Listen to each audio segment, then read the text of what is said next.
was exactly 2 weeks ago that Professor Gates and Sergeant Crowley had their war of words, and 8 days ago that President Obama inserted himself into the controversy by saying that Cambridge police had acted stupidly. Tonight, over beers, President Obama hopes will come a teachable moment. Call it the audacity of hops. Cold beers on a hot night with a topic that could be scorching.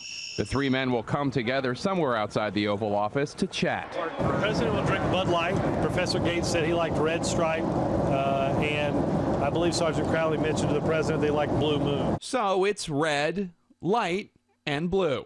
The Cambridge police acted stupidly.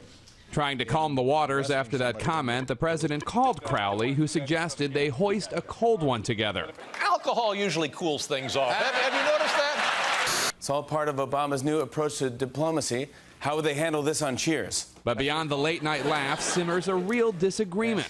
A spokesman for Crowley said it is his understanding that they are all going to agree to disagree on whether Gates was a victim of racial profiling.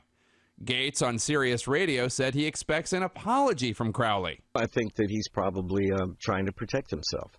I think he feels very vulnerable. I think he knows that A, what he did was wrong, and B, that he falsified his report. That's a reference to the fact that, contrary to the police report, the original 911 caller says she made no mention of race to Crowley. She originally called saying she saw some people trying to break into a house, people who she said might live there.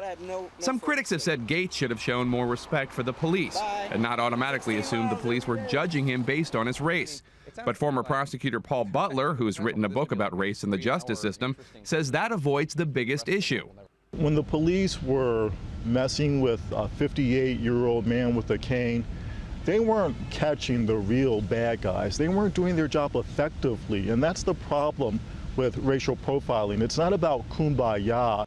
The White House says that both Crowley and Gates will be bringing their families to the White House, and both families will be given a tour.